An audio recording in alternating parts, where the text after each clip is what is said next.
안녕하십니까, 송부에스텍스의 송정호입니다. 오늘은 약에 대해서 한번 말씀드려 보겠습니다. 약이 뭐 복제약이다, 안 그러면은 뭐 오리지널 약이다, 이런 얘기가 있잖아요. 그래서 뭐 헷갈리는 경우가 많은데 제가 정리를 해드리겠습니다. 먼저 약이라는 거는 크게 두 가지로 나뉩니다. 화학적 제제, 그 다음에 생물학적 제제. 여기서 이제 이 화학적 제제라는 것들이 있고 생물학적 제제가 있는데, 여기서 오리지널이랑 제네릭, 뭐 카피라고 얘기하기도 하죠. 이것들이 나뉘게 됩니다.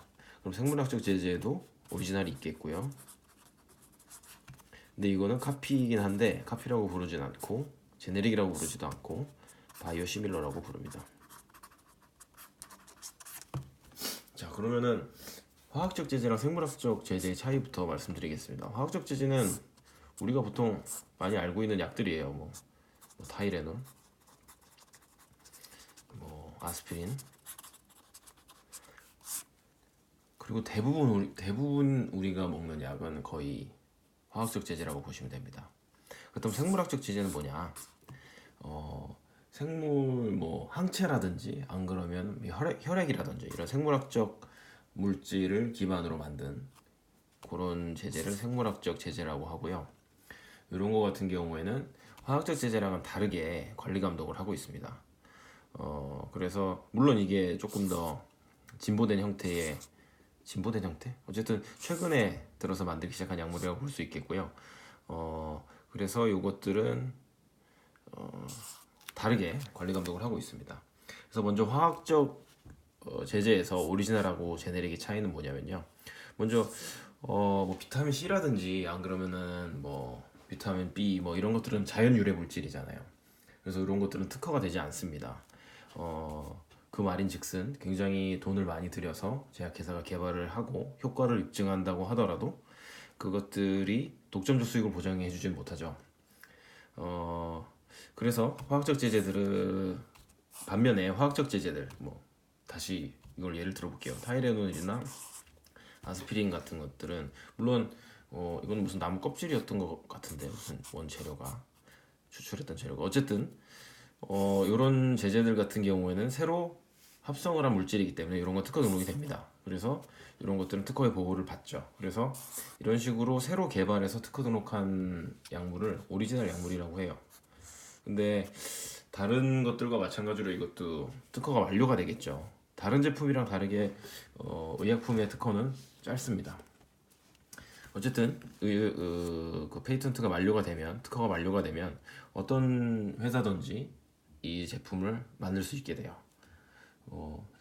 쉽게 예를 들어서 이해하기 쉬우신 게, 얼마 전에 비아그라라는 약물이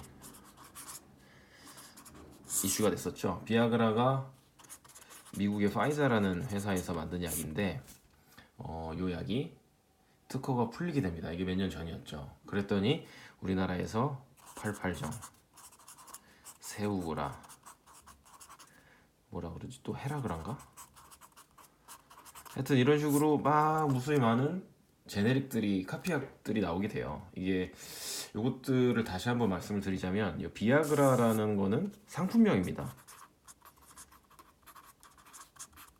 그리고 이거의 성분명은 실데나필, 스펠링 맞나 모르겠네. 실데나필입니다. 그래서 이 실데나필을 똑같이 만드는 거예요. 이 회사도 만들고 이 회사도 만들고 이 회사도 만들어서 이 실데나필이라는 물질을 합성을 해냅니다. 합성을 해내고 생물학적 동등성 시험이라고 그래서 생동성 시험을 통과를 해요.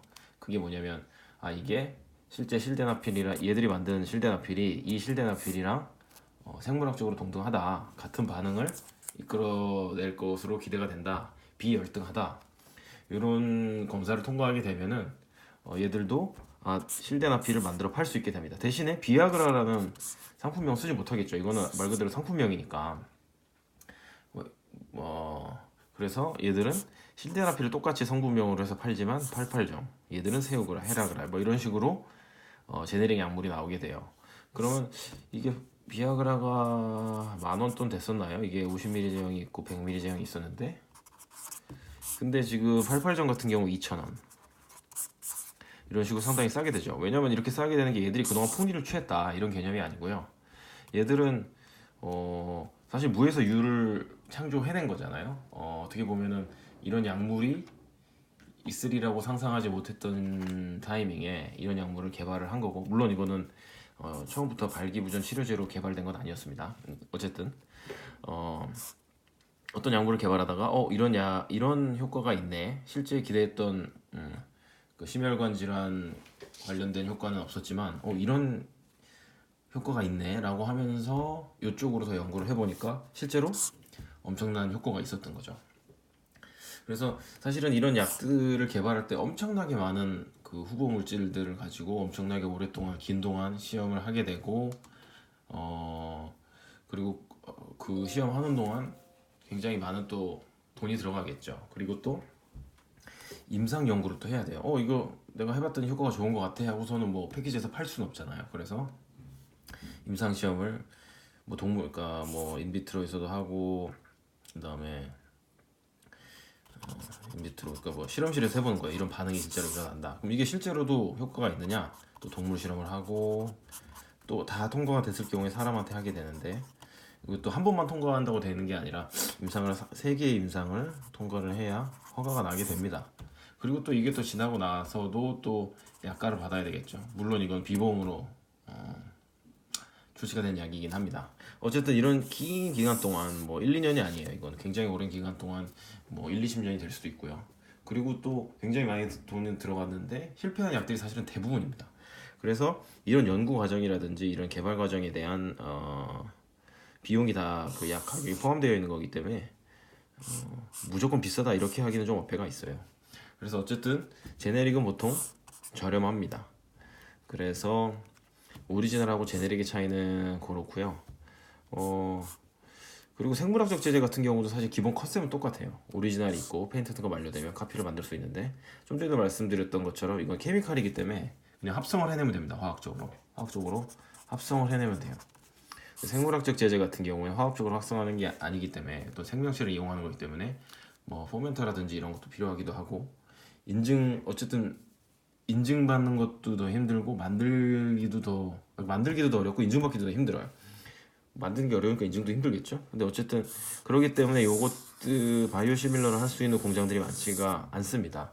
우리나라 요 바이오시밀러 하는 대표적인 것들이 이제 셀트리온이 있고 삼성 바이오로직스가 있죠.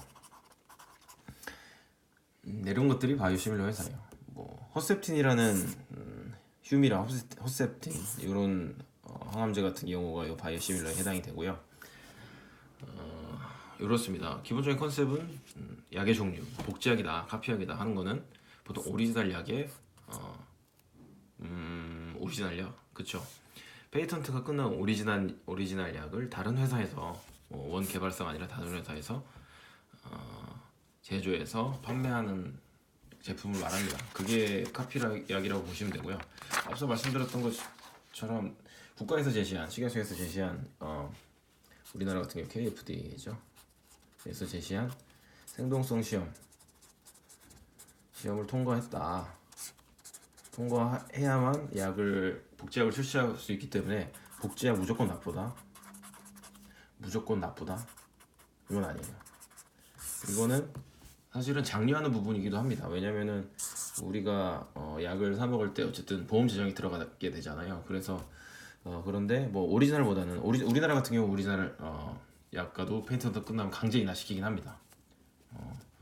강제 인하시키긴 하지만 어쨌든 복제약은 무조건 나쁘다. 이거는 잘못된 말입니다. 복제약 물론 이제 100% 똑같다라고는 뭐 약에 따라서는 조금 차이가 난다 이럴 수 있어요. 근데 생물학적 동등성 시험을 통과한 약들이기 때문에 기본적으로 약효에는 뭐 이상이 있다거나 이러지는 않습니다. 않다고 보는 게 맞을 것 같아요. 예, 오늘 이렇게 약의 종류에 대해서, 특히 이제 복제약에 대해서 말씀을 드렸는데요. 말씀을 드렸습니다. 감사합니다.